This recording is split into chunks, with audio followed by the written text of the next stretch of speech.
Late life is an incredibly rich moment and opportunity for learning and growing. One of the negative stereotypes is that as you get older, you're just playing the same damn thing until you're dead. There's no growth, there's no change. Nothing could be farther from the truth. Improvisation opens up moments of meaningful connection for a person, particularly someone with Alzheimer's who's used to being ignored. It's a radical act of love. For about 25 years, I have been searching for sort of the Holy Grail of the source of that feeling when you have a powerful connection with another person. Really beautiful. I had just finished my doctorate. My dissertation was all about the social performance of aging. I followed around senior theater companies. Using the mechanism of theater, they changed the way they understood their own aging and the way the audience understood aging. I, of course, loved that, but I thought none of them have disabilities, really.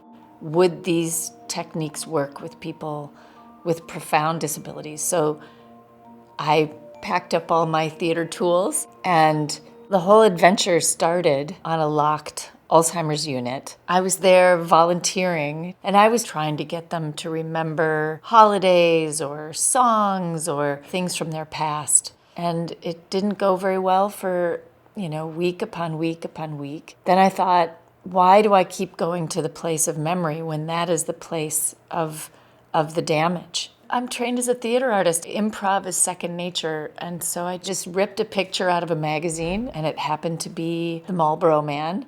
I said, what do you want to call him? And someone said Fred. And I said, Fred who? And someone else said Fred Astaire. We were singing and we were laughing, and that really was the crucible of 25 years of work to try to bring that simple little communication technique to anyone who doesn't know how to connect with another person.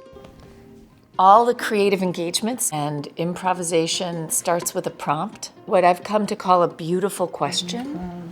This one, it can be a question in and of itself, a song, a smell, anything to respond to. And then yes and, which is the core of improvisation. So I accept it, and I'm going to add to it in a positive way. Right there. You're not correcting, you're not belittling, or all those things that tempt you when the person is experiencing memory loss. I'm the founder of a nonprofit called TimeSlips. The core of what we do is we teach people and give people those tools to get to that moment of meaningful connection. We now have 1,125 certified facilitators in 49 states and 24 countries. The great thing about this is that it's fun, but it's also informed by research. It improves communication, creativity, alertness, joy. The thing I think I'm proudest of is this can be done by absolutely anyone. We have worked with the nutritionists, bringing the food around, the housekeeping, the building maintenance team jumps on board. We collaborated with Meals on Wheels. They asked beautiful questions at the point of meal exchange. One of the most beautiful things about that project is people saying, thank you for listening to me. Thank you for asking the question. We always talk about residents of what their abilities they've lost. And this is the first time, really seeing, exploring that creative side. I see this joy and this life return to them. The person's personality is still there. It really helps to solidify why we provide this care and to make sure that the care we provide is meaningful to them. I went down, down, down, and the flames went higher. I talk about myself as being a silver lining addicted person.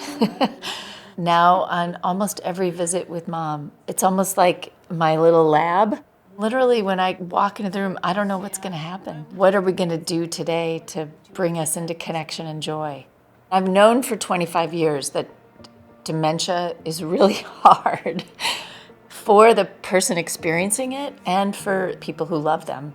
And now that my mother's going through it, I really feel it more profoundly, how hard it is. But meaning making can happen beauty can happen, joy can happen all the way to the last moment. We're still here until we're not.